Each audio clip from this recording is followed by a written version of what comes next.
Engineer झालेली मिताली श्रीमंत कुटुंबातील होती. तिच्या आईवडिलांनी तिला खूप लाडाकोडात वाढवलं होतं. मितालीचं स्वतःच्या शिक्षणावर खूप गर्व होता तिला. तिला वाटायचं, मी नोकरी करते, पगार घेते, म्हणजे मी काही घरातील साधं घरातलं काम करणाऱ्यांमधली मुलगी नाही आहे. तिला तिच्या शिक्षणावर, नोकरीवर खूप गर्व होता. मिताली IT कंपनीत काम करत होती. महिना 80,000 रुपये पगार घेऊन स्वतःला खूप स्टँडर्ड समजत होती. शिक्षणानंतर तिच्या वडिलांनी तिचं लग्न अशा एका साध्या कुटुंबामध्ये लावून दिलं होतं. मितालीच्या सासूबाई एकदमच साध्या राहणीमानाच्या होत्या, साध्या विचारांच्या होत्या. मितालीला वाटायचं त्या काही जास्त शिकलेल्या नाहीत. त्यामुळे ती सततच नेहमीच त्यांचा अपमान करायची. मिताली सतत आपल्या सासूला अडाणी, गावंढळ म्हणून अपमान करायची. स्वतः नोकरी करायची पण खूप भाव खायची. मिताली आपल्या सासूला गावंढळ आहे असंच तिला वाटायचं आणि ती घरातील मोलकरीण आहे असं ती समजत होती. पण एके दिवशी जेव्हा रामच्या सांगण्यावरून मिताली आपल्या मामाला आपल्या सासरी घेऊन आली. मामा हॉलमध्ये येऊन सोफ्यावर बसले होते. मिताली आपल्या सासूला आवाज देऊन म्हणते की आई, मामा आले आहेत, जरा चहा बनवून आणा, सोबत भजीसुद्धा बनवा, फक्त चहा घेऊन येऊ नका. मामा पहिल्यांदाच तिच्या सासरी तिला भेटायला आले होते. परंतु जसं त्यांनी सीताताईंना चहा आणि भजी घेऊन हॉलमध्ये प्रवेश करताना बघून मितालीचे मामा उभे राहिले आणि धावत जाऊन त्यांच्या पाया पडले आणि म्हणाले, सीताजी, मी तुम्हाला कुठे कुठे शोधलं नाही आणि तुम्ही माझ्या मितालीच्या सासूबाई आहेत हे मला माहीतच नव्हतं. मिताली, तुम्हाला का नाही सांगितलं की तुझ्या सासूबाई सब इन्स्पेक्टर सीता चौधरी आहेत? मितालीचे तोंड मामांचं बोलणं ऐकून उघडे ते उघडेच राहिले आणि ती म्हणाली, मामा, तुम्ही हे काय बोलत आहात? माझी सासूबाई कोणती सब इन्स्पेक्टर नाही आहे. सब इन्स्पेक्टर नाही आहे तर ती साधारण गृहिणी आहे. घरातील सगळी कामं करते आणि त्यांना काही जास्त शिक्षण झालेलं नाही. तुम्हाला त्यांना पाहून असं का वाटतं की त्या सब इन्स्पेक्टर असतील म्हणून? नक्कीच तुमचा काहीतरी गैरसमज झालेला आहे मामा. या काही सब इन्स्पेक्टर सीता चौधरी नाही आहेत. या तर एक हाऊसवाईफ सीता चौधरी आहेत.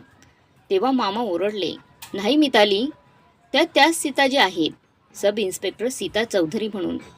हे ऐकून मितालीच्या पायाखालची जमीनच सरकली. कारण आत्तापर्यंत ती तिच्या सासूला गावंढळ समजत होती. पण सीताची कहाणी वेगळीच होती. सीता अशी का झाली होती? एवढी साधी का राहत होती? काय होतं त्याचं पाठीमागचं कारण? नक्की बघूया कथेमध्ये. घरात जोरदार लग्नाची तयारी चालू झाली होती. चौधरी कुटुंबात आज एक नवीन सुनेचं आगमन होणार होतं. आज सीता त्यांच्या लग्नानंतर आज पहिल्यांदाच त्यांच्या घरामध्ये सनई चौघडे पाजणार होते. त्यांनी त्यांच्याच ओळखीतल्या संस्कारी कुटुंबातील मुलगी सून म्हणून घरी ते आणणार होते. सीताताईंचा एकुलता एक मुलगा राम, त्याचा आज मितालीसोबत लग्न होणार होतं. मिताली आपल्या आईवडिलांची एकुलती एक मुलगी होती. मितालीला आईवडिलांनी तिला मुलासारखे शिकवले होते. शिक्षणानंतर मिताली एका मल्टीनॅशनल कंपनीमध्ये चांगल्या पोझिशनवर काम करत होती. मिताली आजच्या जमान्यातील भरपूर शिकलेली मुलगी होती. परंतु तिला आपल्या शिक्षणावर आणि नोकरीवर प्रमाणापेक्षा जास्त गर्व होता. ती एक सॉफ्टवेअर डेव्हलपर मुलगी होती. तिला 80,000 रुपये पगार होता. त्यामुळे तिला असं वाटायचं की ती नोकरी करते म्हटल्यावर सगळ्यांनी तिच्या मागे पुढे करायला हवं. मितालीचा हा स्वभाव लग्नानंतर ती मात्रही बदलला नाही. कित्येक वेळा तर तिच्या या आकडू स्वभावामुळे समोरच्याला खूप वाईट वाटायचं. परंतु मितालीला याचा काहीच फरक पडत नव्हता. मितालीचं लग्न जवळच्या शहरात झालं होतं. तिच्या सासरे तिचे सासू आणि नवरा होता. एक नणंद होती, तिचं देखील लग्न झालेलं होतं. सासरे 15 वर्षापूर्वी जग सोडून निघून गेले होते. लग्न झाल्यानंतर मिताली आपल्या सासरी आली. सासरी आल्यानंतर तिचं वागणं जसं होतं तसंच राहिलं. तशी ती गर्विष्ठ राहिली. ती आपल्या सासूला सुद्धा कधीही भाव देत नव्हती. जेव्हा पाहू ते आपल्या सासूला आपल्या नोकरीचा धाक दाखवायची की मी नोकरी करते, मग घरातील कामं मी का करू? तुम्ही करा, मी पैसे कमवते. मितालीला सासरी येऊन 4 दिवस झाले होते. आज तिला स्वयंपाकघरात पहिल्यांदा गोडाचा पदार्थ बनवायचा होता. परंतु ती स्वयंपाकघरात गेली आणि फक्त औपचारिकता म्हणून कडेला हात लावून उभी राहिली आणि बाकी काम तर सर्व तिच्या सासूने म्हणजे सीताताईंनी केले. सुनेच्या हातून पहिला गोड पदार्थ बनवायचा विधी पार पाडला तेव्हा सगळ्या पाहुण्यांसमोर मितालीने आपल्या सासूला साफ सांगितले की घरातल्या कोणत्याच कामाची अपेक्षा माझ्याकडून करायची नाही आणि महत्त्वाचं म्हणजे स्वयंपाकघरात सुद्धा कोणत्याच कामाची अपेक्षा माझ्याकडून तुम्ही करायची नाही. कारण मी त्या मुलींमध्ये नाही जे लग्नानंतर सासरी येऊन स्वयंपाकघरात भाकरी थापतात. मी आजच्या जमान्यातील शिकलेली मुलगी आहे. नोकरी करते, पैसा कमवते. त्यामुळे मी घरातलं कोणतंच काम करणार नाही. आपली सून पाहुण्यांसमोर हे सर्व बोलत होती म्हणून सीताताईंनी तिला इशाऱ्याने गप्प राहण्यास सांगितले. कारण सीताताईंना वाटत होते की आपली सून पाहुण्यांसमोर असं बोलत आहे म्हटल्यावर पाहुणे आपल्याबद्दल काय विचार करतील, की मी माझ्या मुलाला कसली बायको शोधली आहे आणि माझ्या सुनेला सुद्धा वाईट साईड बोलतील. त्यामुळे सीताताई मितालीला शांत राहण्याचा इशारा करत होत्या.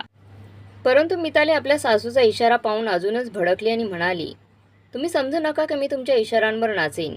मी आजच्या जमान्यातील सून आहे, सासूच्या इशाऱ्यावर नाचणारी सून नाही. त्यामुळे मला आपल्या इशाऱ्यावर नाचवण्याचा प्रयत्न अजिबात करू नका. मितालीचे असे बोलणे घरातील सगळे पाहुणे ऐकत होते. आत्या, मामा, मावशी सगळेच तिचं तोंड पाहू लागले की सीताताई तर काहीच बोलल्या नाही आणि ही नवीन सून आपल्या सासूला कशा प्रकारे ओढत आहे आणि बोलत आहे. आपल्या सुनेचे बोलणे ऐकून सीताताई यांना सुद्धा खूप वाईट वाटले. परंतु त्याविषयी बदलत म्हणाल्या, चला चला, स्वयंपाकघराला विधी झाला आहे. आता गाजराचा हलवा खाऊन घ्या. शेवटी माझी नवीन सुनबाईंनी सगळ्यांसाठी हलवा बनवला आहे. तेव्हा सगळ्यांनी पहिल्यांदा आपले तोंड गोड करा आणि माझ्या सुनबाईला भरपूर आशीर्वाद द्या. सगळे लोक सुनबाईच्या म्हणजेच मितालीचा हातचा हलवा खाऊ लागतात. लग्नानंतर तर आता खूप साऱ्या विधी असतात. सगळ्या विधींमध्ये सुनबाईची गरज असते. दुसऱ्या दिवशी सीताताई आपल्या सुनबाईला म्हणतात की बाळा, उद्या सत्यनारायणाची पूजा ठरवलेली आहे. उद्या सगळेच नातेवाईक येणार आहेत. सगळे प्रतिष्ठित आणि मोठ्या वयस्कर लोकांना सुद्धा बोलवलेले आहे. पूजेनंतर तुला सगळ्यांच्या पाया पडावे लागणार आहे. उद्या पाहुण्यांना रिटर्न गिफ्ट देण्यासाठी छोटेसे दिवे पॅकिंग करून ठेवलेले आहेत. उद्या पूजा झाल्यानंतर ते रिटर्न गिफ्ट देऊन सगळ्यांच्या पाया पड. मिताली आपल्या कानामध्ये हेडफोन लावून गाणे ऐकत होती. तिने आपल्या सासूचे बोलणे ऐकलेच नव्हते. गाणं ऐकता येता ती आपली मान डोलवत होती. त्यामुळे सीताताईंना वाटले की कदाचित सुनबाईने त्यांचं बोलणं ऐकून मान डोलावून होकार दिला आहे.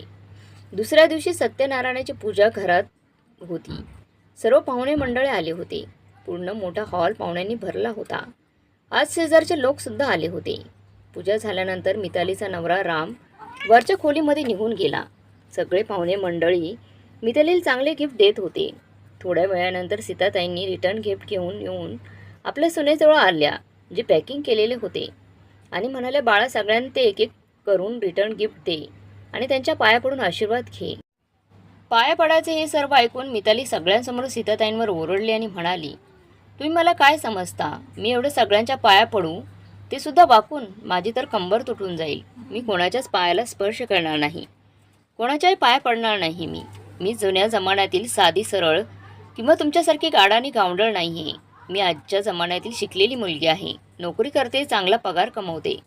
तुम्ही माझ्याकडून अशा का करता की सगळ्या लोकांच्या पाया पडू, ते सुद्धा खाली वाकून? माझ्याकडून हे सगळं होणार नाही. आज पुन्हा एकदा मितालीने पाहुण्यांसमोर सीताताईंचा अपमान केला होता.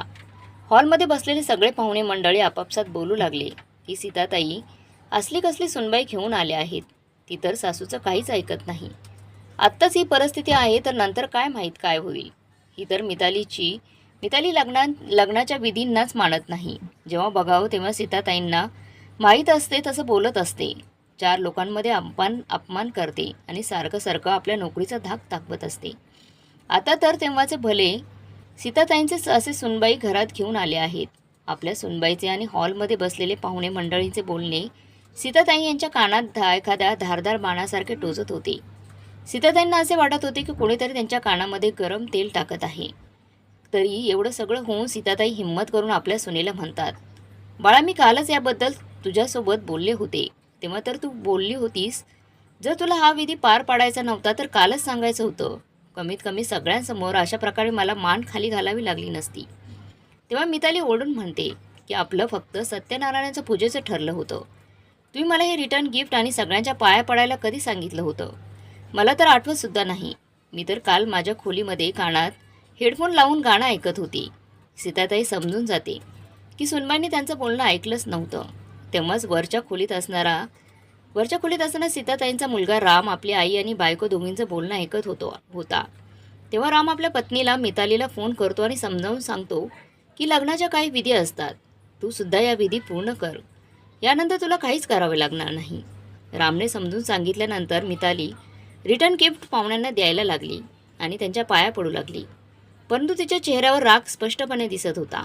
या सगळ्या विधी पार पडल्यानंतर सगळे लोक आपापल्या घरी निघून गेले. सगळे लोक गेल्यानंतर मिताली सीताताईंवर चिडते आणि रागात म्हणते की आई, तुम्ही म्हणा, स्वतःसारखे म्हणण्याचा प्रयत्न अजिबात करू नका. माझ्या आईवडिलांची मी एकुलती एक मुलगी आहे. खूप लाडाकोडात वाढलेली आहे. आजपर्यंत कधीच कोणाच्या मी पाया पडलेली नाही. आज तर तुम्ही मला इतक्या साऱ्या लोकांच्या पाया पडायला लावलं. माझी कंबर आता तुटून गेली आहे.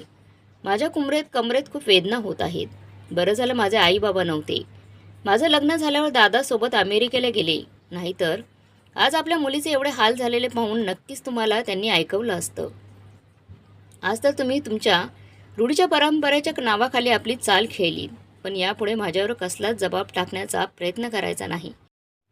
एकतर तुम्ही अडाणी गावंढळ असलेल्या रूढी परंपरा मांडणारच, परंतु मी या लग्नाच्या विधींना मानत नाही. सीताताई या प्लॅन सुनबाईला समजवण्याचा खूप प्रयत्न करतात की बाळा, असं नसतं. लिहिणं, वाचणं, शिक्षण आपापल्या जागी असते आणि रूढी परंपरा विधींना मानणं ही आपापल्या जागी असते. जर आपली इच्छा असेल तर या सगळ्या गोष्टींना सोबत घेऊन आपण पुढे जाऊ शकतो, परंतु असे नाही की आपण एक गोष्ट मागे सोडून पुढे जाऊ शकतो. या पहिल्यापासून रूढी परंपरा चालत आलेल्या आहेत, त्या कराव्याच लागतात. बाळ, हे एक जीवन आहे. जीवनामध्ये हे सगळं चालतच राहते. मी पण माझ्या जीवनात सगळं काही केलं आहे. सीताताईंचं बोलणं ऐकताच मिताली रागातच ओरडली. आता तुम्ही मला समजावणार ना का मला काय करायला हवं आणि काय नाही? शिवाय माझे पण काय दिवस आले आहेत. एक अडाणी गावंढळ बाई सासूबाई मला ज्ञान देत आहे, मला लेक्चर देत आहे.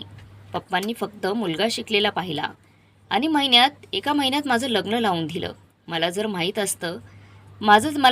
असतं ना माझी सासू एवढी गावंढळ आणि अडाणी आहे, रूढी परंपरा मानणारी आहे, तर मी लग्नच केलं नसतं. एवढं बोलून मिताली पाय आपटत आपल्या खोलीत निघून गेली. सीताताईंना आपल्या सुनेचे असं वागणं अजिबात आवडले नव्हते. त्यांना जर माहीत असते मिताली एवढी आकडू आणि गर्विष्ठ मुलगी आहे, तर त्यांनी तिला सून म्हणून घरी आणलेच नसते. चांगल्या नोकरीवर आहे, स्वतःच्या पायावर उभी आहे आणि दिसायलाही सुंदर आहे, छान आहे. महत्त्वाचं म्हणजे रामलाही पसंत पडली. म्हणूनच तिच्या भावाला अमेरिकेत जायचं होतं, म्हणूनच महिनाभरातच लग्न करून घेतले.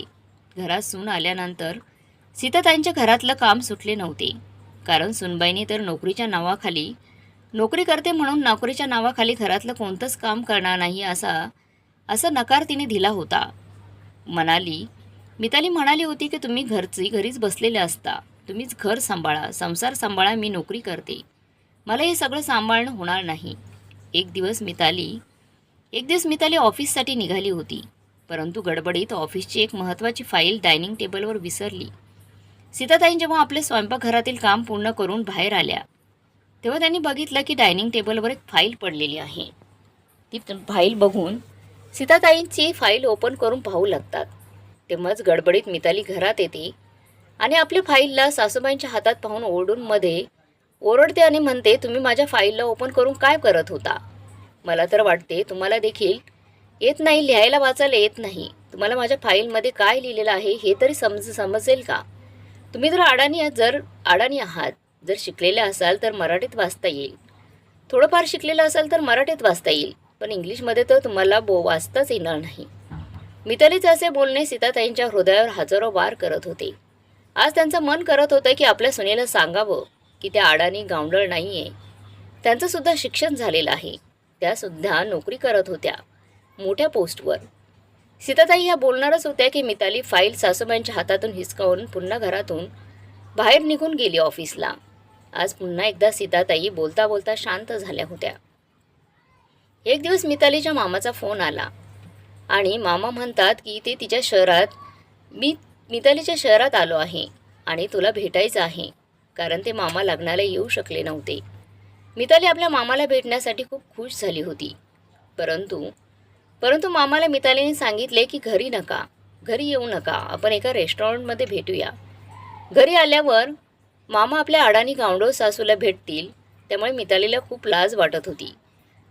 आपली सासू गावंढळ आहे हे सांगायला तिला खूप लाज वाटत होती, त्यामुळे ती आपल्या मामाला घरी नाही तर रेस्टॉरंटमध्ये बोलवत होती. ती ऑफिसमधून मामाला भेटण्यासाठी रेस्टॉरंटमध्ये गेली. मामा भेटल्यानंतर गप्पा मारता मारता मामाने सांगितलं की त्यांचा या शहरात गेल्या 15 वर्षापासूनचा जुना संबंध आहे. 15 वर्षापूर्वी ते या शहरात आले होते, तेव्हा त्यावेळी त्याचवेळी या शहरात एक निर्भीड आणि शूरवीर बहादूर सब इन्स्पेक्टर होती. पूर्ण एरियात तिचा दबदबा होता. आज स्वच्छ सुद्धा लोक त्यांच्या नावाने घाबरत होते. ती खूपच इमानदार आणि शूरवीर सब इन्स्पेक्टर होती. मिताली आपल्या मामाचं बोलणं खूप उत्सुकतेने ऐकत होती आणि तिला असं वाटत होतं की त्या सब इन्स्पेक्टरबद्दल मामाकडून अजून काही जाणून घ्यावं. ती मामाला म्हणते की मामा, तुम्ही त्या सब इन्स्पेक्टर लेडीला भेटले होते का? तुम्ही त्यांना कसं काय ओळखता? तेव्हा मामा म्हणाले, हो, मी त्यांना भेटलो होतो आणि खरंच माझ्या आजसुद्धा लक्षात आहे की जेव्हा मी या शहराच्या हायवेजवळून जात होतो तेव्हा हायवेजवळ 3-4 लोक बसले होते. मला रस्ता समजत नव्हता, त्यामुळे रस्ता विचारण्यासाठी माझी कार थांबली. तेव्हा ते 4 जण माझ्या कारजवळ आले आणि कारच्या काचेला खाली घेण्यासाठी त्यांनी सांगितलं. जशी मी कारची काच खाली घेतली तसं त्यांनी दरवाजा आतून खोलला आणि आत येऊन बसले. माझ्या मानेवर सुरी ठेवून म्हणाले, जितके पैसे आणि किमती सामान असेल ते आम्हाला देऊन टाका. या गाडीची चावीसुद्धा काढून आम्हाला देऊन टाका. मी खूप घाबरलो होतो आणि भीतीमुळे मी सर्व काही त्यांना देऊन टाकले. ते माझा फोन घ्यायला विसरले आणि मला रस्त्यावर फेकून माझी कार घेऊन पळून गेले. रस्त्यावर फेकून दिल्यामुळे माझ्या डोक्याला खूप मोठी जखम झाली होती. मला जबर मार लागला होता. खूप सारं रक्तसुद्धा वाहायला गेलं होतं. त्यामुळे मी बेशुद्ध होऊन खाली पडलो होतो. माझा हात आणि पायसुद्धा फ्रॅक्चर झाला होता. तेव्हा मी आजूबाजूला बघितले. माझ्या आसपास कोणी नव्हतं. जसा माझा हात माझ्या खिशात गेला, माझ्या लक्षात आले की फोन माझ्याजवळच आहे. पटकन मी जवळच्या पोलीस स्टेशनला फोन लावला, कारण समोरच आपत्कालीन मदत म्हणून पोलिसांचा फोन नंबर होता. पोलीस स्टेशन खूपच जवळ होते. त्या पोलीस स्टेशनमध्ये त्यावेळी सीता चौधरी सब इन्स्पेक्टर होत्या. त्या आपल्या 2 पोलिसांसोबत 10 मिनिटात माझ्याजवळ पोहोचल्या. मी त्या सब इन्स्पेक्टरला पाहून खूप आश्चर्यचकित झालो, कारण ती खूपच शूरवीर बहादूर पोलीस होती. मला त्या चौघांचा संपूर्ण वृत्तांत विचारल्यानंतर त्यांनी मला त्यांच्या गाडीत बसवले आणि त्या चौघांच्या गाडीचा पाठलाग करायला लागले. पुढे दूर गेल्यानंतर त्यांनी त्या चौघांच्या गाडीच्या चाकावर फायर केले आणि त्यांचा गाडी पंक्चर केली. त्या चौघांनी पळण्याचा खूप प्रयत्न केला, परंतु सीताजींनी त्या चौघांना पकडून जेलमध्ये टाकले आणि माझं सर्व काही मौल्यवान सामान मला परत मिळवून दिले. मला हॉस्पिटलमध्ये ॲडमिट केले. मी सीताजींचे मनापासून आभार मानले आणि आज या घटनेला 15 वर्ष झाली आहेत. पण मिताली, जेव्हा कधी मी या शहरात येतो ती घटना जशीच्या तशी माझ्या डोळ्यासमोरून येत जाते आणि पुन्हा पुन्हा माझे मन सीताजींना भेटण्यासाठी आतुर होतं. मामांचं बोलणं ऐकल्यानंतर मिताली उत्सुकतेने विचारायला लागली, मामा, त्यानंतर तुम्ही पुन्हा त्यांना कधी भेटले का? तेव्हा मामा म्हणाले, नाही बाळा, मी ठीक झाल्यानंतर मी माझ्या पत्नीसोबत आणि मुलांसोबत पोलीस स्टेशनमध्ये पिताजींना त्यांना धन्यवाद करायला गेलो होतो की तुमच्यामुळे मी वाचलो. मला मौल्यवान माझ्या वस्तू पुन्हा मिळाल्या. तुम्ही मला वेळेवर हॉस्पिटलमध्ये पोहोचवले नसते तर माहीत नाही माझं काय झालं असतं. परंतु पोलीस स्टेशनमध्ये पोहोचल्यानंतर कळालं की सब इन्स्पेक्टर सीताजींनी 2 दिवसा अगोदरच राजीनामा दिला आहे. बहुतेक त्यांना काहीतरी पर्सनल प्रॉब्लेम झाला होता घरी त्यांच्या, ज्यामुळे त्यांनी राजीनामा दिला होता. मी त्यांना कितीतरी ठिकाणी शोधण्याचा नंतर प्रयत्न केला, परंतु त्या मला कुठेच भेटल्या नाहीत. पोलिसांनी त्यांच्या घराचा पत्ता विचारला होता, पण त्यांनी घर बदलले होते आणि त्यांचा पत्ता कोणालाच माहीत नव्हता. मी शोधण्याचा खूप प्रयत्न केला, पण त्या मला भेटल्या नाहीत, म्हणून मी निघून गेलो. मिताली आपल्या मामाचं बोलणं ऐकून आश्चर्यचकित होत होती आणि तिचं मन पिताजींना भेटण्यासाठी मन आतुर होत होतं. एकदा तिच्या मनात हे सुद्धा आले की तिच्या सासूचं नावसुद्धा सीता आहे. मग ती सीता तिची सासू तर नाही ना? परंतु ती पुन्हा विचार करते की नाही, माझी सासू तर अडाणी आहे. ती कशी काय सब इन्स्पेक्टर होऊ शकते? ती तर पूर्ण दिवस घरातल्या कामात आणि स्वयंपाकघरात असते. जर मी तिला काही बोलले तर पलटून मला काही उत्तरसुद्धा देत नाही. ती तर खूपच साधी आहे.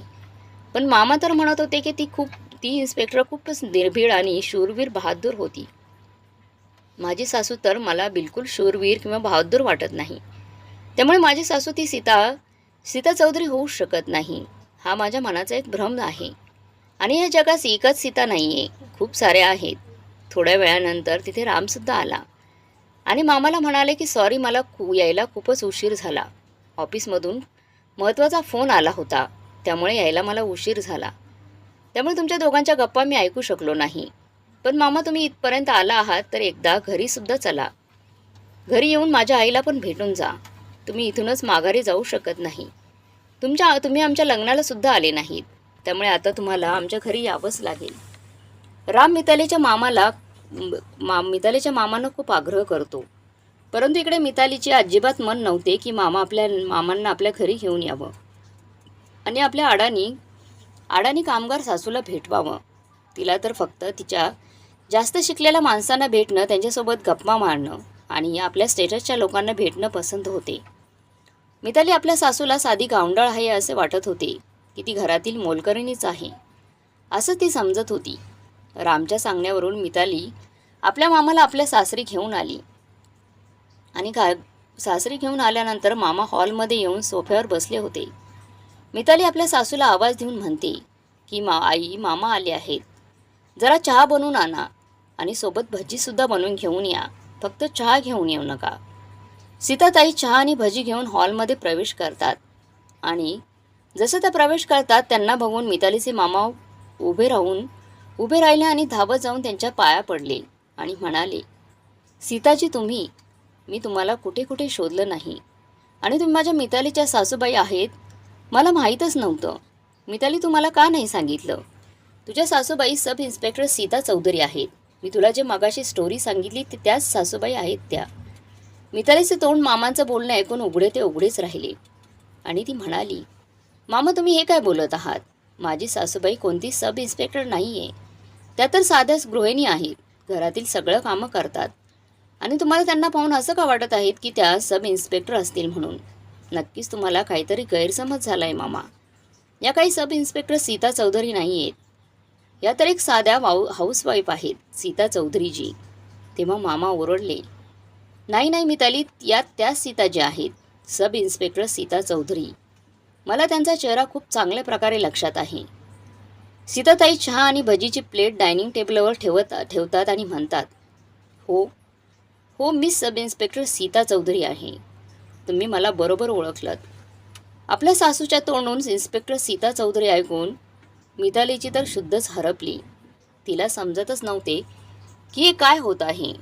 तिची सासू सब इन्स्पेक्टर होती, जी ती मागच्या 4 महिन्यापासून अडाणी गावंढळ समजत होती. कधी प्रतिउत्तर त्यांच्या सासूने तिच्याबद्दल कधीही काढलं नव्हतं. त्या काळी सब इन्स्पेक्टर होत्या. मी त्यांचा किती वेळा अडाणी गावंढळ बोलून अपमान केला, कितीतरी वेळा माझ्या नोकरीचा गर्व दाखवला आणि मला माहीत नव्हते की माझी सासूबाई सब इन्स्पेक्टर होती. त्यासुद्धा नोकरी करत होत्या. तेव्हा मितालीचे मामा म्हणतात, कदाचित तुम्ही मला ओळखलं नसेल, पण मी तुम्हाला चांगल्या प्रकारे ओळखतो.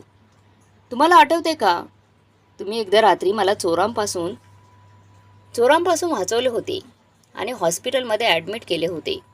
जर तुम्ही मला वेळेवर हॉस्पिटलमध्ये नेलं नसतं तर खूप रक्त गेल्यामुळे माझा मृत्यूसुद्धा होऊ शकला असता. मी ठीक झाल्यानंतर हॉस्पिटलमधून घरी आल्यानंतर माझ्या फॅमिलीसोबत पोलीस स्टेशनमध्ये येऊन तुम्हाला भेटण्यासाठी आलो होतो. तुमचे आभार, धन्यवाद द्यायचे होते आम्हाला, परंतु तुम्ही आम्हाला भेटलेच नाहीत. तिथल्या पोलिसांनी सांगितलं की तुम्ही राजीनामा दिला आहे, त्यामुळे तुम्ही आम्हाला तिथे भेटला नाहीत. मॅडम, तुम्ही राजीनामा का दिला होता? आता तर मितालीचे हृदय जोरजोरात धडधड करू लागले होते. ती हे जाणून घेण्यासाठी उत्सुक होती की खरंच तिची सासूबाई सब इन्स्पेक्टर होती की फक्त ती ऐकत होती, आणि जर तिच्या सासूबाई त्यावेळेस सब इन्स्पेक्टर होत्या तर त्यावेळेस त्यांनी राजीनामा का दिला होता?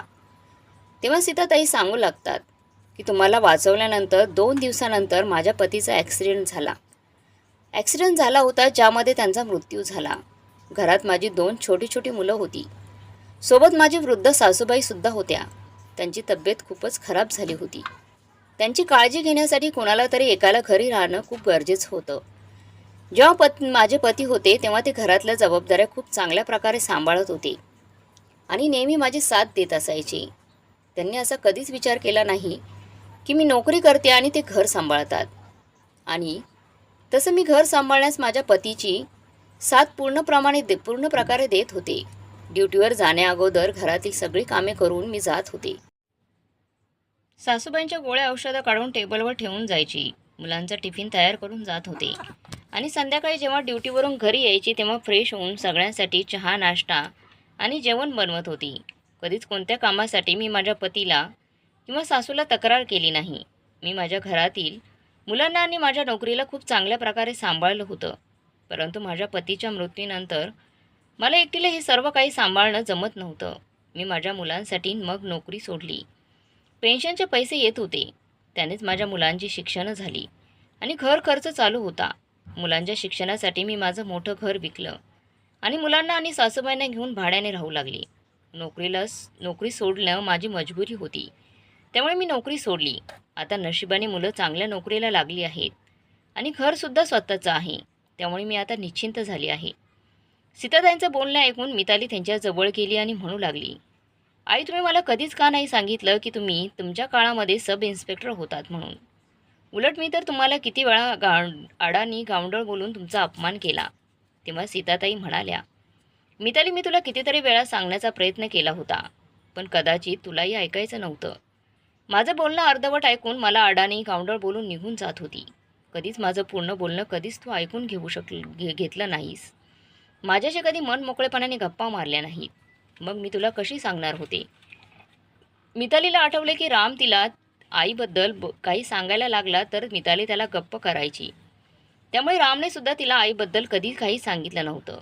आज मितालीला आपल्या चुकीवर खूप पश्चाताप होत होता की ज्या सासूला ती अडाणी गावंढळ समजत होती ती तर इतकी निर्भीड आणि शूरवीर बहादूर सब इन्स्पेक्टर होऊन गेली होती. आणि इन्स्पेक्टर राहण्यासोबतच त्यांनी आपल्या 2 मुलांना आणि आपल्या घराला आणि आपल्या वृद्ध सासूला चांगल्या प्रकारे सांभाळलं होतं. ते तर कौतुक करण्यासमानच आहे. मी माझ्या एका साध्या नोकरीवर किती गर्व करत होते. तरी मला अजून कोणतंही मूल नाही घरातील कोणती जबाबदारी. कितीतरी वेळा मी सासूबाईंचा अपमान केला आहे. मिताली आपल्या सासूबाईंची माफी मागते, मनापासून माफी मागते.